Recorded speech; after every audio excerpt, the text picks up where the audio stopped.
Oi, pessoal. Nesse vídeo a gente quer responder a essa pergunta. Qual a velocidade terminal de uma gota de chuva? A gente vai ver que a resposta não é tão trivial quanto parece.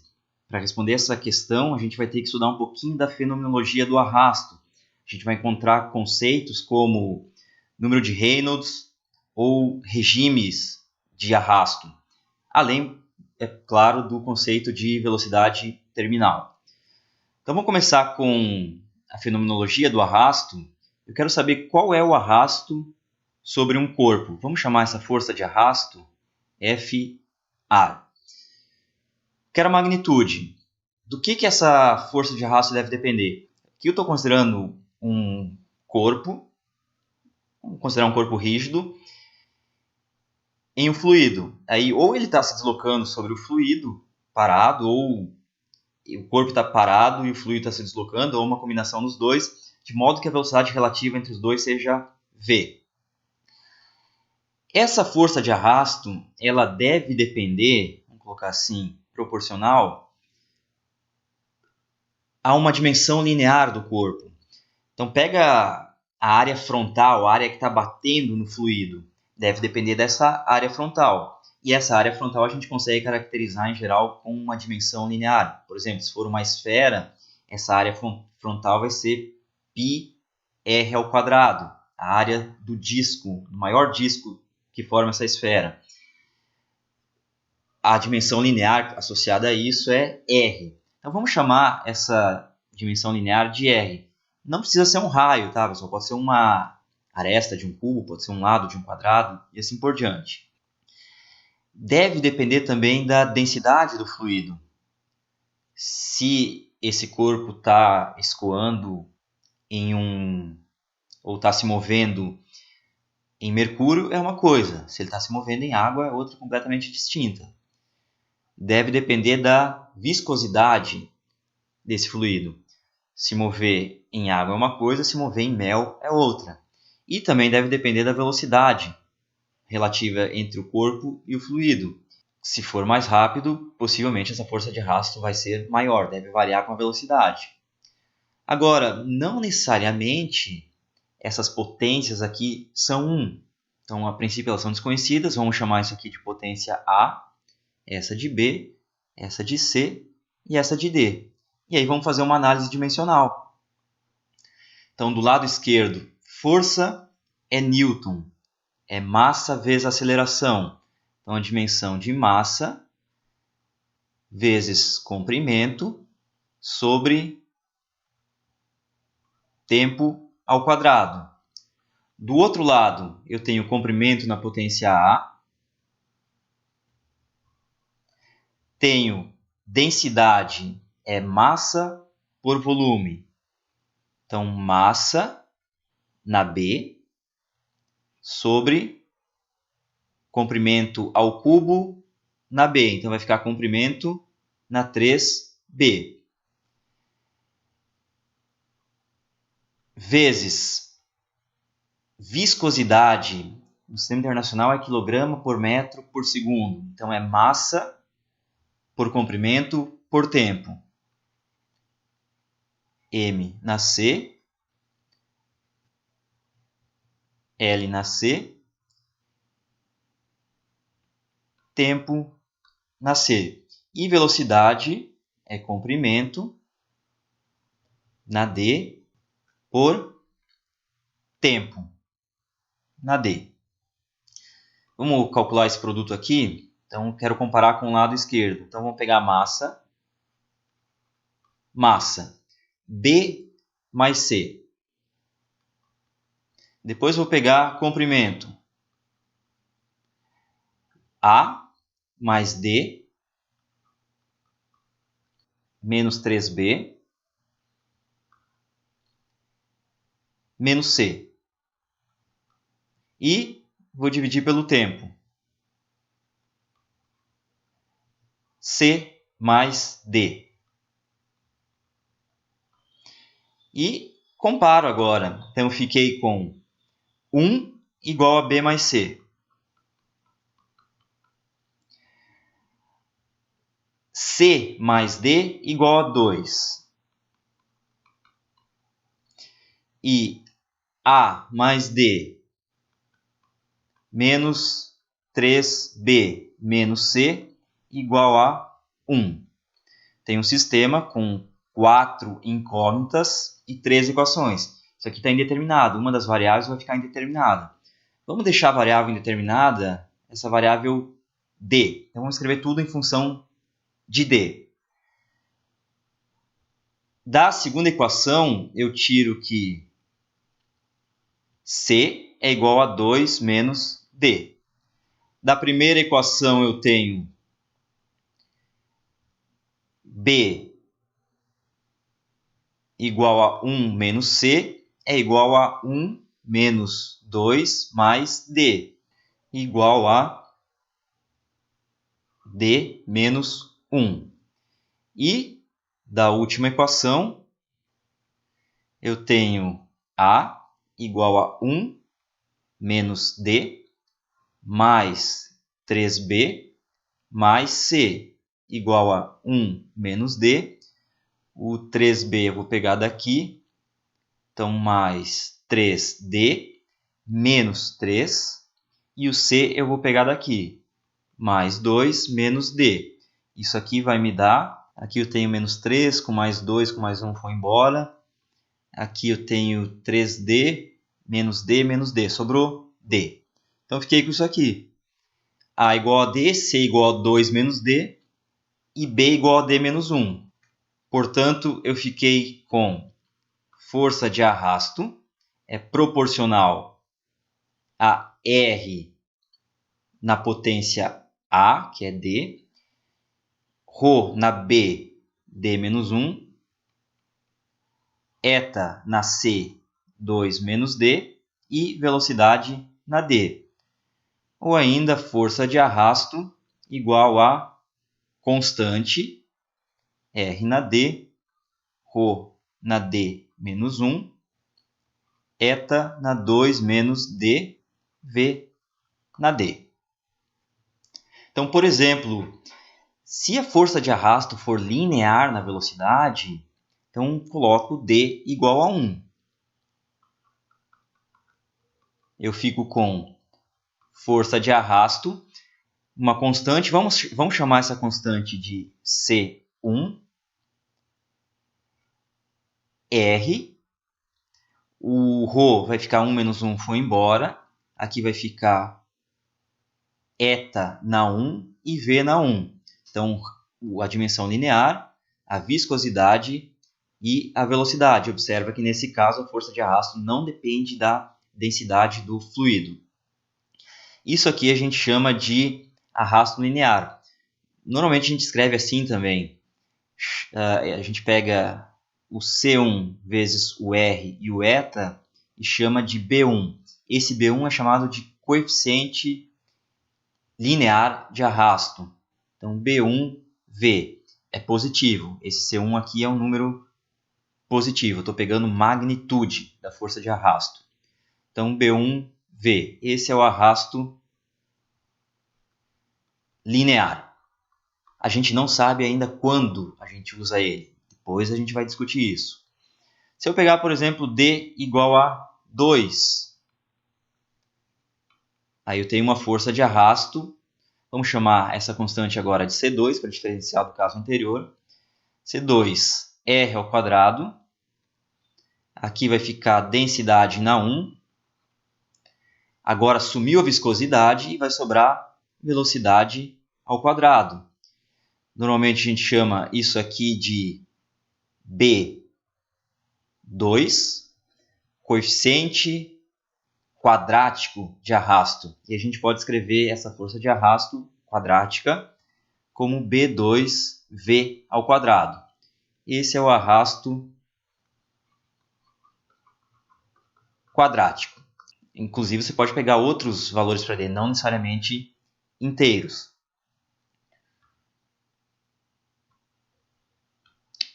Então, a força de arrasto vai ter ou essa cara, ou uma constante vezes a velocidade em alguma outra potência, ou combinações. Em geral, vai ser um polinômio em V. A gente vai se manter nesses dois casos aqui, são os dois mais usuais. A gente quer discutir agora, quer descobrir, dado um problema, eu uso o arrasto linear ou arrasto quadrático? Então, para responder essa pergunta, eu vou escrever a força no corpo assim: R² ρ V². Só que eu não quero que essa força dependa necessariamente de V². Então, eu vou multiplicar por uma função aqui, uma função f. A gente já sabe que essa função f tem que ser adimensional, porque isso aqui já tem dimensão de força. E essa função f vai depender dos parâmetros do problema, de R, da densidade, da viscosidade e da velocidade. Só que tem que ser uma combinação desses parâmetros que seja adimensional. Esse f não pode ter dimensão. Então, a combinação desses parâmetros que é adimensional é essa combinação aqui. Rho, densidade, dimensão linear, velocidade, sobre viscosidade, ou o inverso dela, né? Vou usar essa combinação. Esse ρ, R, V sobre eta, a gente vai dar um nome para ele. A gente vai denotar por RE, isso aqui é um símbolo. E esse RE é chamado de número de Reynolds. A gente já vai ver para que ele serve. Notem que com essa expressão aqui eu não estou dizendo que a força depende de V², porque vai ter uma função aqui que também depende de V. Então isso aqui pode depender de qualquer potência de V. Então eu vou pegar um dado experimental. Aqui a gente tem o gráfico dessa função f desconhecida em função do número de Reynolds. Então alguém foi lá no laboratório, ficou variando esses parâmetros aqui, variando o número de Reynolds, e obteve essa curva contínua aqui. Dois regimes interessantes aqui. Então, o primeiro regime, estou olhando só para essa curva quando o número de Reynolds vai até 1. Então, número de Reynolds menor que 1. Ou seja, vou pegar o número de Reynolds daqui, ρRV sobre eta, menor do que 1, ou ainda velocidade do corpo em relação ao fluido menor que viscosidade sobre densidade sobre a dimensão linear. Esse regime é o que a gente vai chamar de regime de baixas velocidades. Então, quando eu falar velocidade baixa, entendam isso aqui.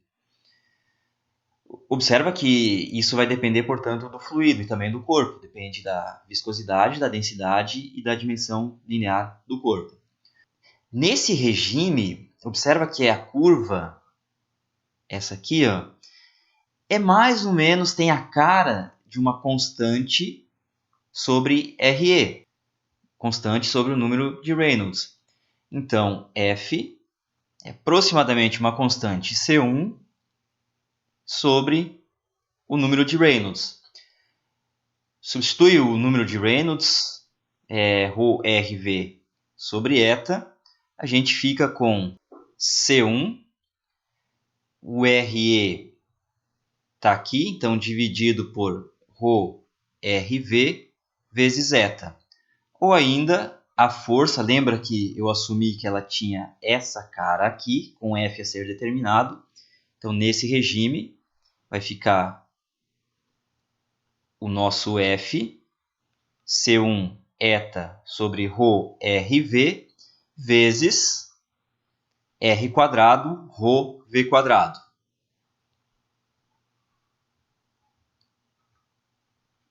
Ou seja, C1 vai sobrar um R, vai sobrar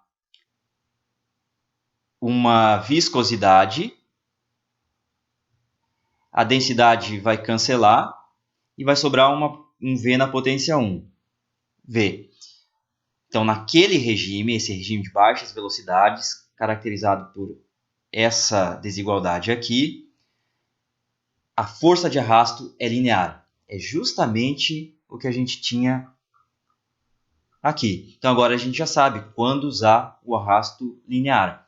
A gente pode usar ele quando a gente tem essa desigualdade satisfeita. Fora disso, não é bom, certo? Outro regime interessante. Esse regime entre 1 e 10 na 3 está complicado. Ela sobe, eu não sei qual é esse comportamento. Agora, esse regime entre 10 na 3 e 10 na 5, para o número de Reynolds, é mais ou menos uma constante, a função f. Então, número de Reynolds maior que 10 na 3, menor que 10 na 5, ou equivalentemente, ρRV sobre eta maior que 10 na 3, menor que 10 na 5, eu tenho velocidade, vamos tirar daqui, maior que 10 na 3, eta sobre ρr, e menor que 10 na 5, eta sobre ρr. Esse regime aqui a gente vai chamar de regime de altas velocidades. Sempre que eu falar em altas velocidades daqui para frente, eu estou com essa condição aqui satisfeita. Então, nesse regime, o Fzinho é aproximadamente constante. Vamos chamar essa constante de C2.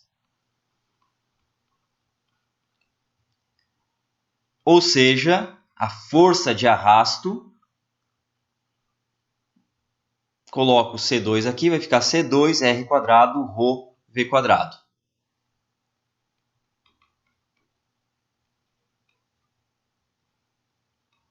Que é exatamente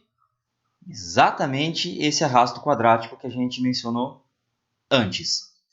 Então, posso usar o arrasto quadrático quando eu estiver nesse limite de velocidades.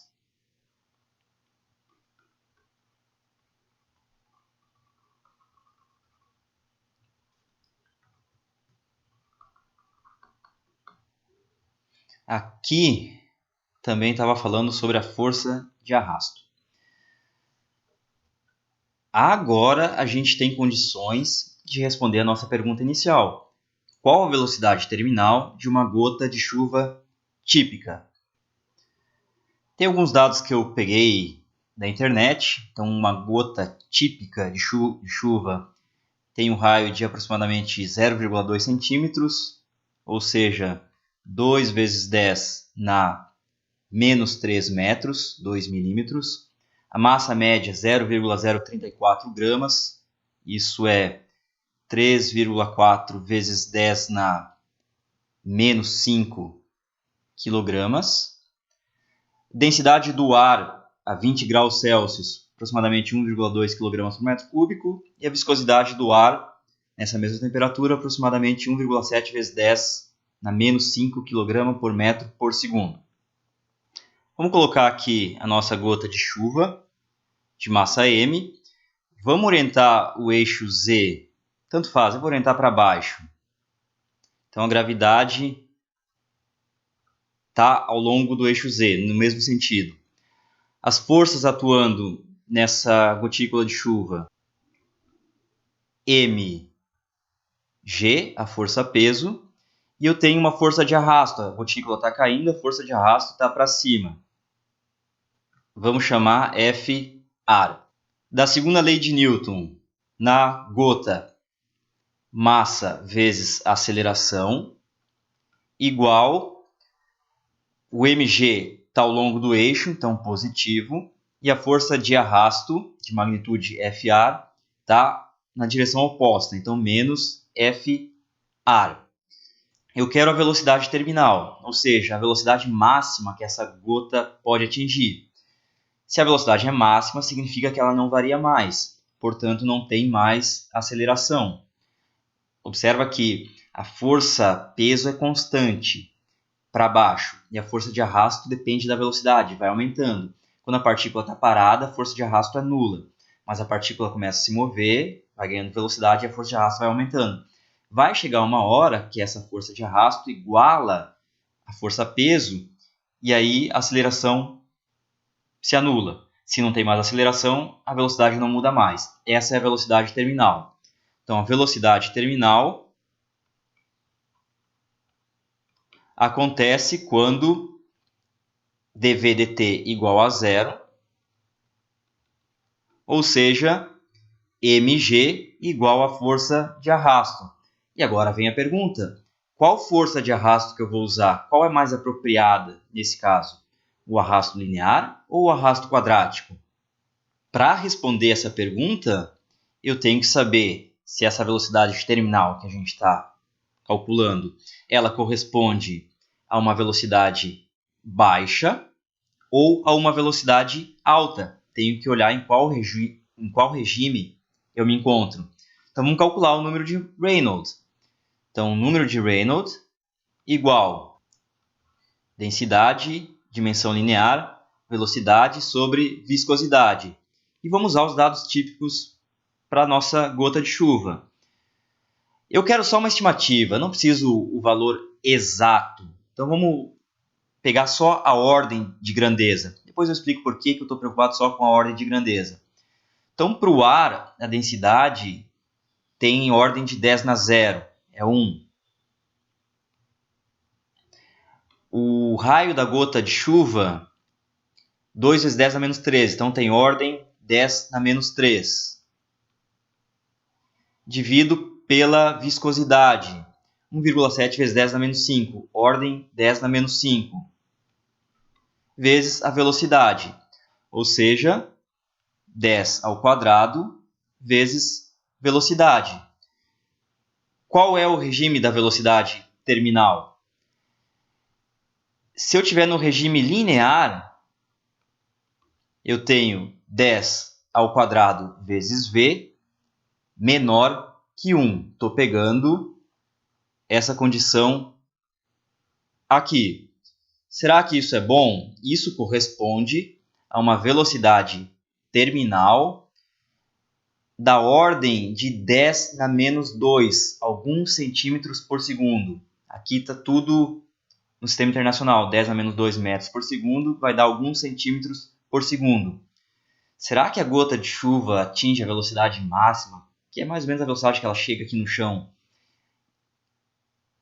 a cerca de 10 na menos 2 metros por segundo? Alguns centímetros por segundo? Não. Se a gente tem alguma noção de velocidade, a gente vê que não é isso que está acontecendo. De fato, é muito longe disso. Então, isso aqui é péssimo. Então, quando vocês virem alguém calculando velocidade terminal para uma gota de chuva e usando arrasto linear, pode ter certeza que está errado. Então, não se usa arrasto linear. Vamos tentar o quadrático.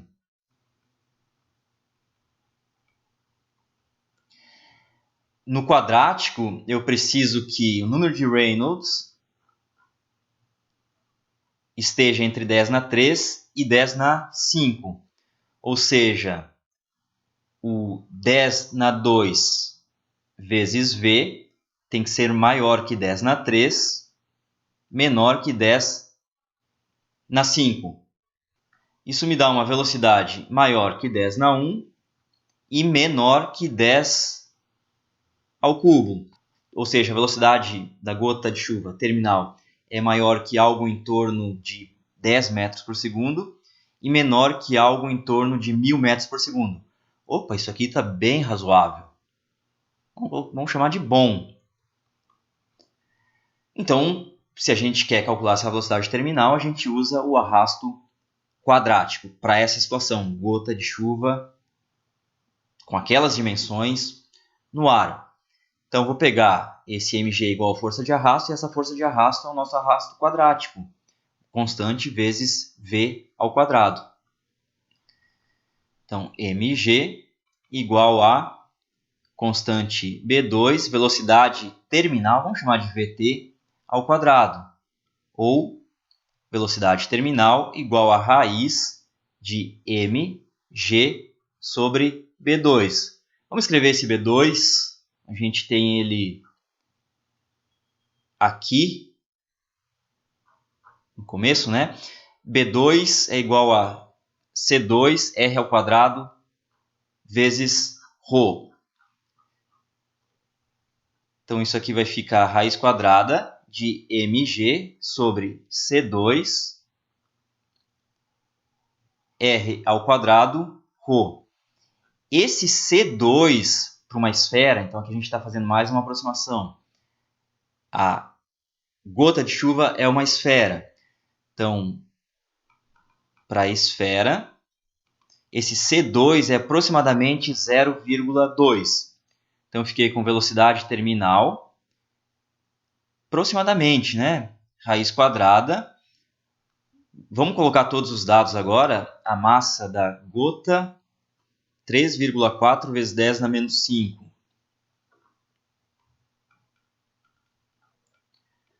A aceleração da gravidade, vamos usar 9,8. O C2, 0,2 para uma esfera. O raio era 2 milímetros. Então, 2 vezes 10 na menos 3 ao quadrado. E a densidade do ar, 1,2.